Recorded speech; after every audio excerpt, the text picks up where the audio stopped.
the stronger side for large proportions of this game. Ends 3-1. What are your thoughts? Yeah, extremely frustrated. I feel like we've been cheated, really. Last few weeks, and that's not a reflection on Holland and Blair. I don't mean it in their direction at all. Don't want them to take any personal offence to that. But as a Welling United fan, as a little boy, I'm used to getting beat sometimes, and I can accept that we are going to get beat sometimes. But to get beat in that manner is extremely frustrating and very difficult to take. Yeah, and I know that the boys feel the same. You could sense the frustration at half time and obviously now as well. Yep, and that was a very unfortunate red card decision there. What are your thoughts on that?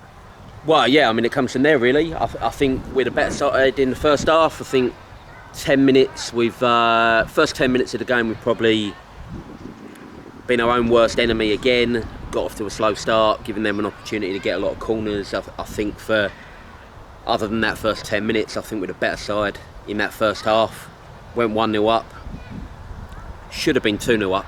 We've had some great opportunities and for whatever reason, couldn't get a shot away. Keeper's made a good save. And, I wouldn't say we're comfortable, but, we deserve to be in front. We are in front. 2 minutes goes up for half time. For some reason, we're still playing 3 or 4 minutes later. We get the ball down in their corner, and for me, Marcus is fouled. It's cheap. I mean, I've seen your video, Bill. Obviously, I'm the only one in the ground that's seen it twice. For me, he's fouled. It's a cheap foul. If the foul's the other way on the defender, it's a sort of foul that a referee gives, 101 times out of 100.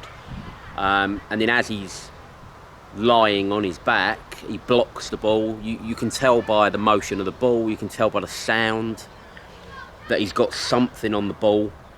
If he has caught the player, I'm not sure how much damage you can cause to an adult lying on the ground, dangling your leg in front of him. So that's really poor for me. I think it's poor from the player involved. Disappointed to see people running 30 or 40 yards at the referee that we're told it's in an aggressive manner and they're cautioned, but an aggressive 30-yard run at the referee isn't considered dissent to see the player leave the field. And in Sod's Law, the half is delayed. I mean, we played 52 minutes in that first half and they've equalised in the 52nd minute. So, very frustrating. And then in the second half, long periods of that second half, I thought we had more territory and more possession despite being a man down. And then, more frustration at the end. Penalty. Jack's done really well to save it, but, a penalty given for some reason is a good 2 or 3 second delay between an alleged free kick and the penalty being given. I was brought up on the understanding that if you're going to give a penalty and it's a game-changing decision, that you've got to be pretty much 100% certain that it's a penalty. And I think if you've got to hesitate for 3 seconds before giving it, you can't be certain. And if you're not certain, you shouldn't be giving it at all. And then opportunities in the second half, even a man down, opportunities to score. We've hit the post.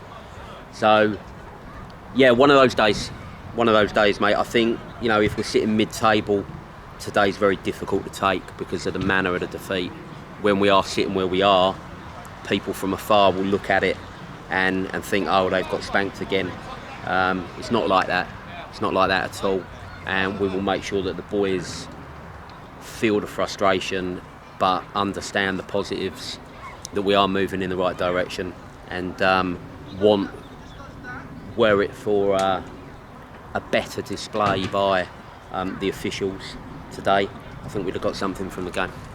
We deserved it at the very least. So, yeah, like you say, a lot of positives to take despite all the decisions going against you. Yeah, they were a really good play at times, especially in the second half with 10 men. Yeah, I mean, the additions that we've made, Marcus is obviously going to miss some games now. He has been a breath of fresh air. We joke about his age and everything, but his experience, his work off the ball, which a lot of forwards don't like doing. His work off the ball is great. He's picking men up from defensive set pieces and winning headers is great. Quaku's come in. One of their players commented as we substituted him there. You're taking your best player off. We've had to change shape. And obviously Quaku hasn't played 90 minutes for a very, very long time, but I thought he was outstanding, bearing in mind that he only met most of the boys this week. Harrison and Seb, haven't had much luck recently individually, but they've come on and done well in the sort of 20 minutes towards the end, and Victor obviously looks lively. There's loads to be positive about, and it is difficult to take when you get beat in that manner, but take it we must, dust ourselves down, cup game midweek, take our frustration out on Sutton Athletic, and change that perception of them being our bogey side. And if we play like today, midweek, I back us to get something, so look forward to it.